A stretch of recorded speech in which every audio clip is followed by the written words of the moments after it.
Hello, welcome back to another episode of the podcast. Thank you for joining me. If you're new here, the previous episode I talked about a really raw, vulnerable story about where I had gotten to in terms of money and our finances, and where I kind of would say I'd hit rock bottom. And today we're going to discuss why. We're going to discuss why that happened, why I got to that point, and also what I discovered about myself and what I've discovered about many, many others in the process.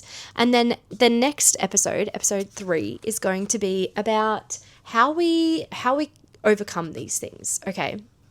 So I'm excited about today's episode. This is going to be a little bit teacher talky, going over why our nervous system gets activated and what it looks like and how it can show up in the body, and also to do with our finances. So grab your favorite beverage. I know a few of you listen whilst you're driving to work and all the things. So wherever you are, I hope that this episode is helpful for you in recognizing some of the patterns of behavior in yourself and labeling them and starting to go, okay, this is what's happening, and also it's totally normal and it's fine, and Kayla's going to give me some strategies to get the fuck out of it and to start creating some safety in my body around money. I was talking to a girlfriend, just a side tangent because I'm good like that. I was talking to a girlfriend earlier today about how some people are super weird when it comes to talking about money. Some people find it awkward, uncomfortable. They just don't enjoy talking about money. I am the complete opposite. In fact, sometimes my partner is like, can you chill? Can you make people feel uncomfortable because you talk about money a lot? And I'm like, yeah. Okay. I'm sorry people feel uncomfortable, but also I just think talking about it is so empowering, especially for women, because otherwise, how the fuck do you know what's going on, what's normal, what's not even normal, but what's happening for others and what's possible for you and all sorts of things. So I will never stop yapping about money. I don't know. It's just one of the things I love to talk about. So anyway, let's dive in. We're not specifically talking about money today, although we are going to talk about the nervous system and how that gets activated, and also how it can show up to do with money, your bank accounts, your finances, all the things. So what I realized, and I think I shared this in the first episode, was I had gotten to this point where I just didn't feel safe with money. And I didn't necessarily say it to myself in that way. Now I know that it's about safety, but I wasn't comfortable with money. I didn't know what I was doing. I felt out of control and disempowered. And what it all came back to is I wasn't feeling safe. Now I might say the word safe and you might think, I feel safe. There's no imminent threat or danger. And that may be the case, but your body is perceiving, sorry, that was my wrist. But your body is perceiving a threat, okay? So we have something called the nervous system, and there is actually a parasympathetic and a sympathetic nervous system, and I always get them fucking confused, but essentially when our sympathetic nervous system is triggered, there are certain responses. We're going to go through them. There's 4. And when our parasympathetic nervous system is active, that's when we're in this rest and digest, if you've ever heard that phrase. It's I am safe, I am calm, there's no imminent threat, and so I can rest and digest, literally, right? So my body feels safe to let go to the bathroom. I can digest my food properly. I probably don't have any constipation and things happening. My guts feel good, all of those sorts of things. And I can rest and genuinely rest, right? I'm not crashing at 3 p.m. on the couch because I'm exhausted and also overworked and overwhelmed, but genuine rest to replenish my cells and my body. So when the sympathetic nervous system is activated, that is when our bodies perceive a threat. And our bodies are really intelligent. Our bodies and our brains, they work together and they are super intelligent. And I talk about both because they do work together. So our brain is kind of our mindset and our powerhouse, but then we also have to remember that our bodies are powerful, okay? So your sympathetic nervous system, essentially, its only job is to keep you safe and alive. That is it. It's a very ecological, biological kind of process, in that if there is a perceived threat, our sympathetic nervous system is going to either get us out of there or keep us alive. That is it. That's its only job. And I liken it in the mindset space in the brain to your ego, right? Your ego is the exact same, or your subconscious brain. Okay, so your subconscious brain is also trying to keep you safe and alive, and so they kind of work in tandem. They work together. So what does it look like when your sympathetic nervous system is activated, or you're in a nervous system response, or you're dysregulated? Those are all kind of interchangeable phrases in terms of like where I speak about them. The 4 nervous system responses are fight, flight, freeze, fawn. And I feel like fight and flight are obviously the 2 that are like the best known. Fight and flight, everyone pretty much knows exactly what you're talking about, or at least has heard those terms. Fight, flight, freeze. Freeze is one that became a little bit more popular maybe a couple of decades ago. And then fawn is one that's kind of never really talked about, but it is also a nervous system response, okay? And so I'm going to talk about the threat, sort of. The threat could be like a physical imminent threat, like a bear or a lion, or, you know, something really threatening, a someone coming to do some harm to you. But then our bodies also perceive other things as threats that we know consciously are not threatening, but we've been programmed through societal conditioning, experiences in the past, our family, intergenerational trauma, all sorts of things, to perceive them as a threat, okay? So the first one, fight. I mean, this is, I guess, pretty self-explanatory. If this were a physical threat like a bear, you know, if I was like sitting outside in my backyard, and I mean, this would never happen because we don't have bears up here, but if there was a bear that was coming towards me, then my body being activated into a fight response, I'm literally going to fight. So what happens in the body is the brain signals to my body to shut off all of the kind of the blood flow and the processes that are not important for my survival.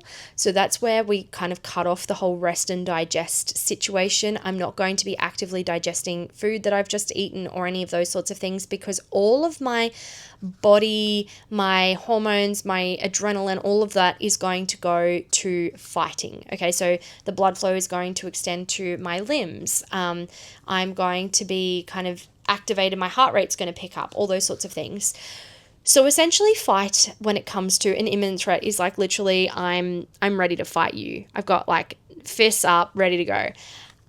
When it comes to finances, this can look like, and this is not like an exhaustive list, okay? This is just like a kind of representation, but I can be white knuckling, like literally if you're watching on YouTube, you can see, hey, hello.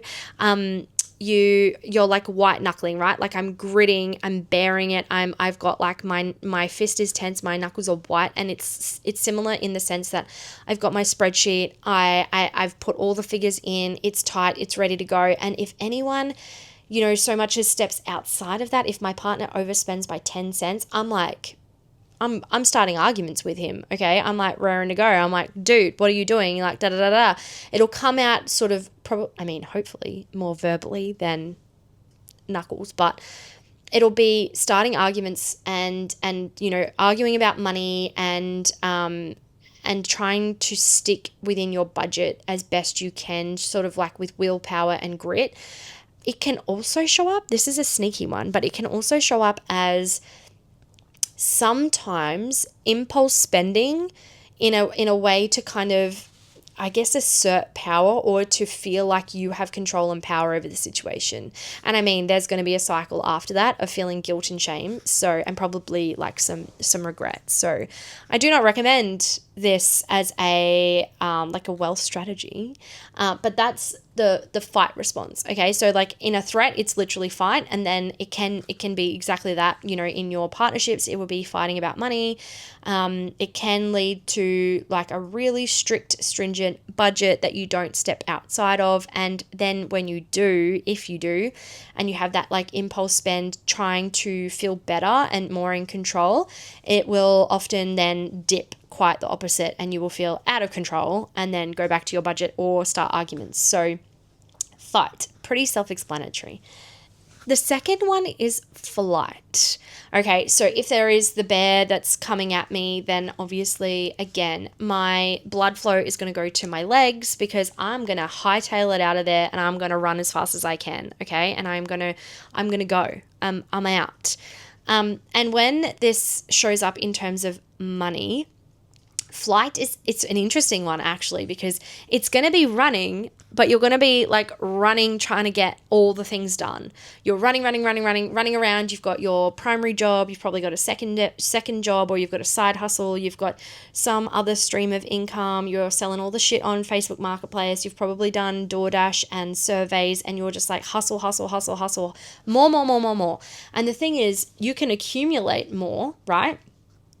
But because your nervous system is dysregulated, because you're like go, chances are you might be bringing in more, but then more is coming out. You might have unexpected bills. You might have things come up like a flat tire, this, water meter burst, or like whatever. These things come up that drain that money kind of instantly anyway. And so you're kind of always just at flush. Like there's never sort of more, even though you're doing more. So you're probably burnt out, overwhelmed, overworked for sure, doing all the things, feeling like you're getting nowhere. And a really clear indicator of this is you will feel like, I'm doing so much and nothing is working.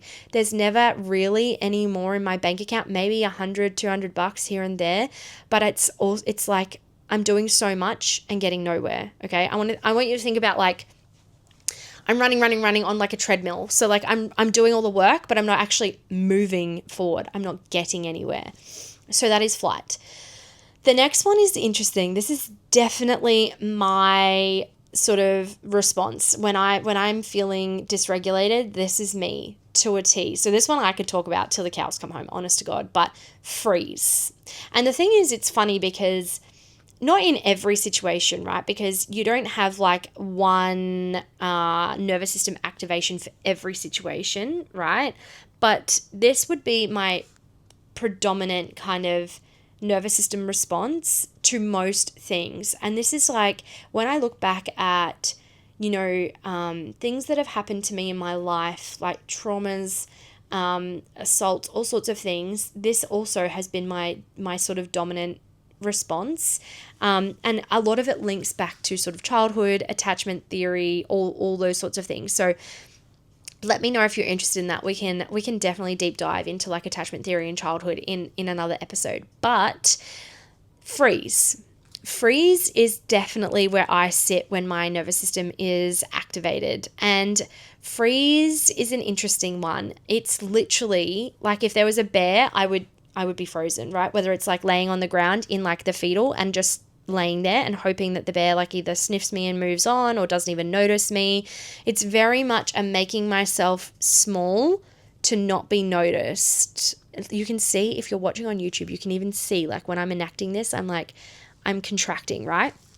Or it's like freezing behind a tree, like kind of blending in to stay safe. And that's like my childhood in a sentence. Anyway, we won't get into that. But that's like freeze in an imminent threat, like physical threat. But in terms of finances and your bank accounts, this looks like avoidance. So you don't open the banking app. You don't open your mail for fear that there's a bill. You don't answer unknown callers.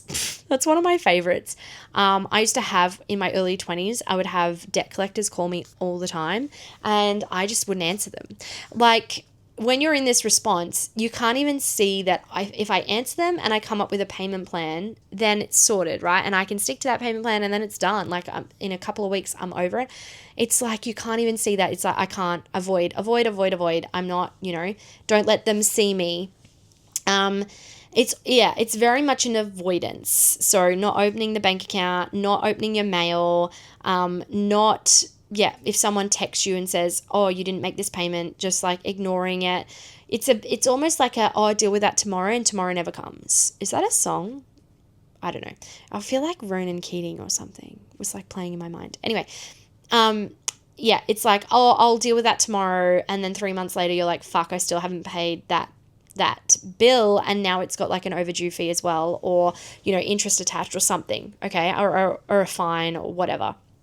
So that is the freeze response. And then the fourth one is fawn. And this is probably a lesser talked about nervous system activation. And it's interesting for sure. But fawn is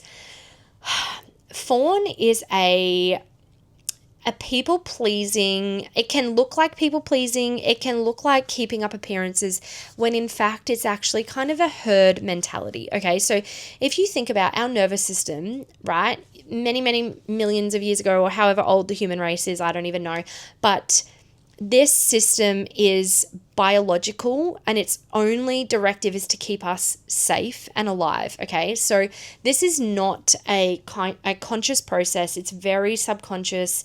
It's something that our bodies have learnt that if I do this, I have more chance of staying alive, okay?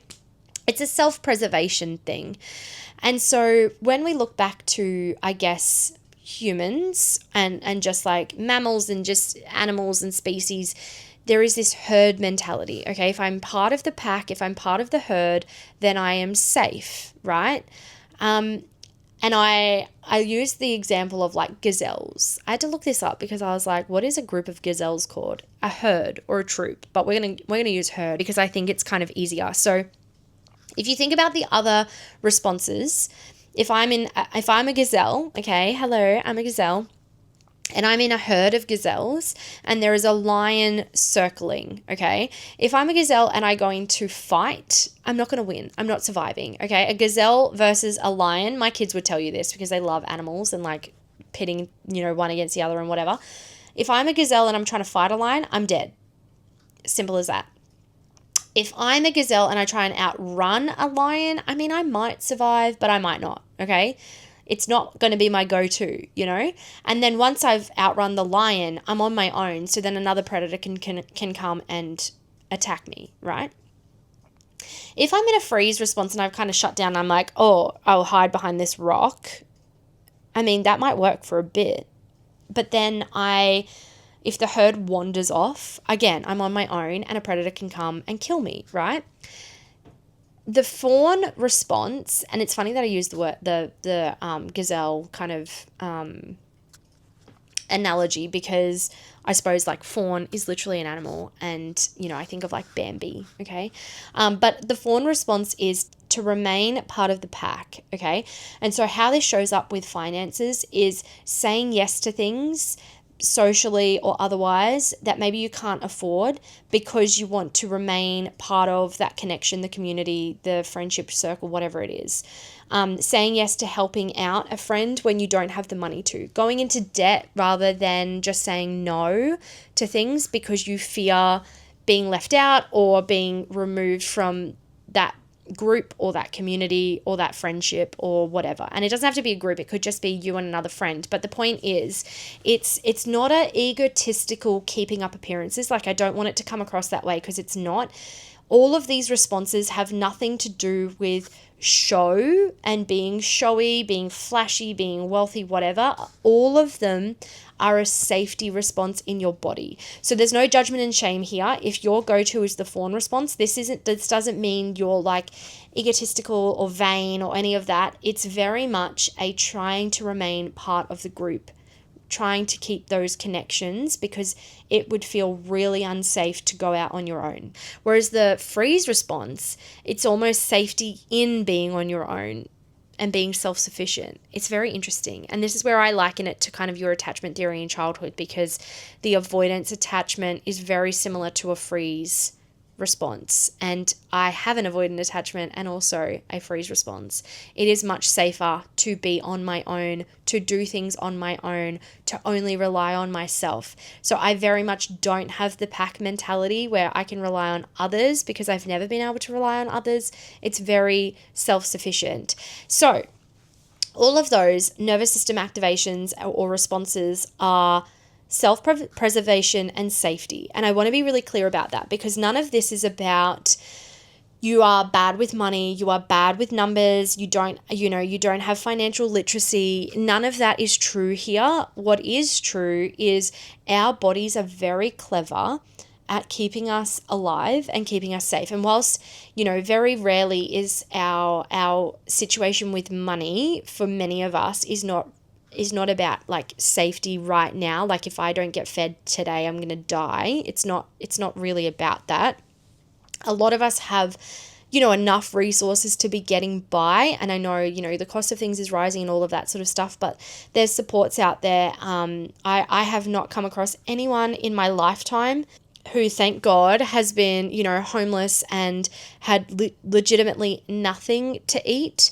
And we live in a country where we do have, pretty good supports for people who are in hardship or who are experiencing sort of lack and poverty and all those sorts of things. So the nervous system response is going to show up even if you have, I have no consumer debt. The only debt I have is my mortgage and an investment property. And, we have tens of thousands of dollars in the bank. And even still, my nervous system will activate. Okay, so it doesn't even matter if you have thousands and thousands and thousands of dollars, if you've got no debt and all the things that the finance bros say that you should do and these things will still come up and activate. And so I guess that leads us into how do we create some safety around this?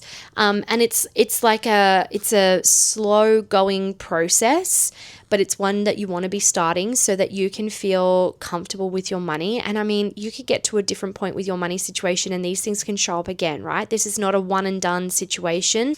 So what we want to do in the face of our nervous system dysregulation, when we're either in fight, flight, freeze, or fawn, is we want to create some sort of safety. And where, I guess, the kind of the finance bros and, all the people who are talking about budgeting and all the things that the thing they're missing is you can't solve a nervous system issue with strategy.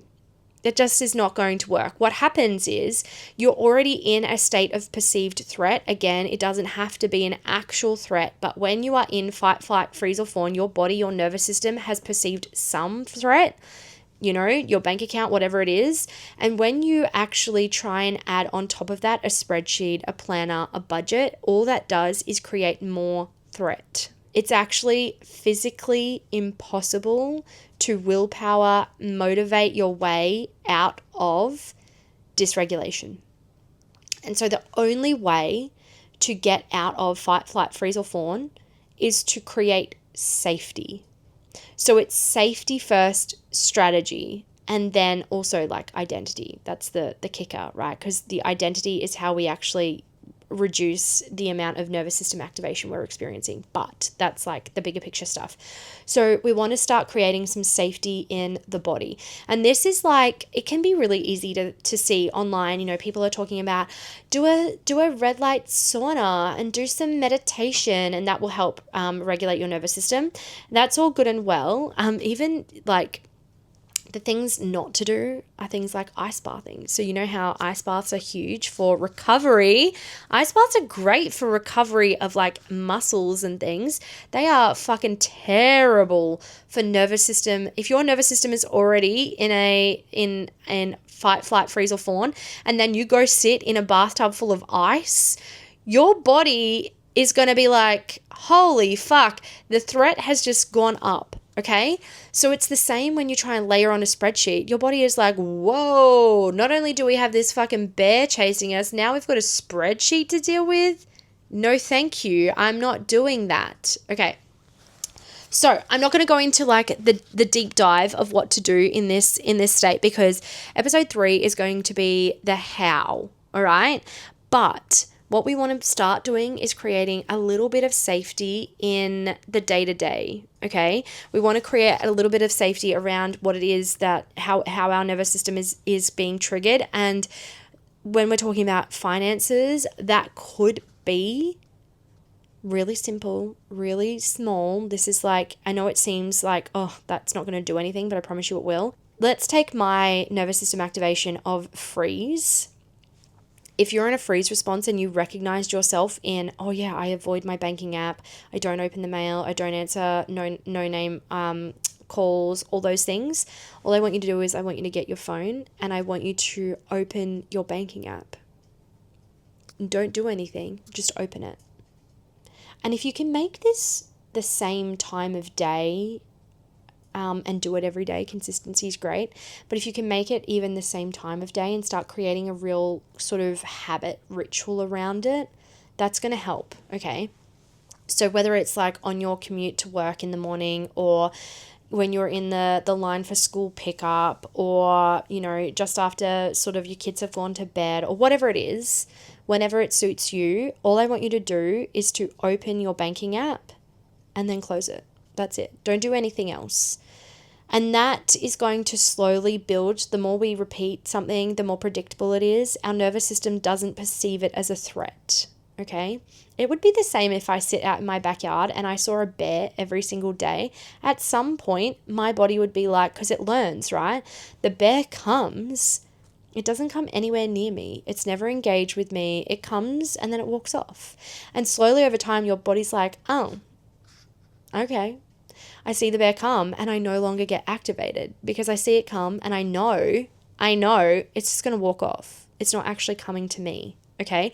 That's a bad example, by the way, the bear shit example. But what I'm trying to tell you is that perceived threat is only a perceived threat for so long as it's unfamiliar and unpredictable to you. So what we're trying to create is predictability and a sense of calm around that same thing over and over and over and over. And what you do is you teach your body, I was going to say your brain, but it's not even your brain. You teach your body, when I open the banking app, nothing happens. There is no judgment, no shame, because I'm not actually looking at anything to judge and shame myself about. All I'm doing is opening it and closing it. And then once that starts to feel safe, then you can start to look at the numbers with no judgment, no shame. Just look at them and close it. Open your app, look at the numbers and close it. Okay? And then you add another layer of safety. Okay? And another and another and another until you're out of this nervous system dysregulation around your finances. I want you to remember that when you're already dysregulated, adding anything that is big, over the top, a spreadsheet, a practice, whatever, is going to feel like another threat. Okay, so you don't want to add a threat on top of a threat. That is never going to create safety. You want small, really consistent practices that you can build some kind of ritual and predictability around. That is what is going to get you out of fight, flight, freeze, or fawn. Okay, one last thing for us to kind of touch on is what we call the window of tolerance. And I mean, you can see this as a window. There's also kind of a thermostat. But essentially what that means is we all have a window of tolerance, and it's exactly what the name says. We have a window of what is tolerable to our nervous systems. And once there is something outside of that, that is when our nervous system is activated. Okay, so your window of tolerance, if you're outside of that, whether it be a big bill came in, boom, outside my window of tolerance. You know, like there's always going to be, for both your income and also your outgoings, there is going to be what is tolerable, expected, safe, calm for you. For example, I know the money that's coming into my bank account sort of each fortnight or each month, and then I have my very predictable kind of my mortgage, you know, school fees, all those sorts of things. I know all those kinds of numbers. Then I might get a text from my husband that says, hey, our water bill's overdue, it's $300.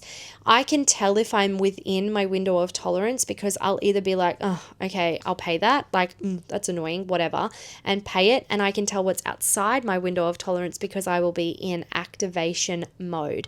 And how I can tell my nervous system is activated because I am either in fight, flight, freeze, or fawn. And we know that my dominant response is freeze. So when I start avoiding things, I can tell I am outside my window of tolerance. And so all we're doing by creating safety in our nervous system is we're actually trying to widen that window of tolerance, okay? So that I can have all my usual bills and stuff, and then I can have the $300 invoice come in. I can maybe get a parking fine. I can have an unexpected, baby shower gift, whatever, come in. My nervous system is still calm. Regulated. There's a difference between regulated and calm. My nervous system remains regulated, and I can tell that because I'm not in dysregulation. You will start to tell the difference between when you're within your window of tolerance and when you're sitting outside of that by how you're responding, whether you feel like you need to white knuckle and you feel like you want to start a fight with your husband, whether you think you need to pick up another job or sell something on Marketplace to make up for that money, whether you're avoiding all of your bank accounts, avoiding all of the people who you owe money to, or whether you are going into debt trying to make it all work. Essentially, you will be able to tell, and then you won't even sort of look to that anymore. It'll just become second nature where you'll go, oh, I'm activated, like what's going on here? Okay. I hope this has been super helpful. We're going to go into a couple of strategies next episode. And yeah, I love having chats about money, nervous system, all the things. And so I would love to hear how this lands for you. Let me know in the comments. Come find me on socials. I've had a bit of a change in my Instagram handle and all the things because there is a new direction for this business and where I'm headed and what we're talking about and what I'm helping women with, and I'm just so excited for it. I truly believe that more money in the hands of really good people is only a really good thing. So I can't wait for you all to be regulated and rich. Thank you so much for being here, and I will catch you in the next one. Bye.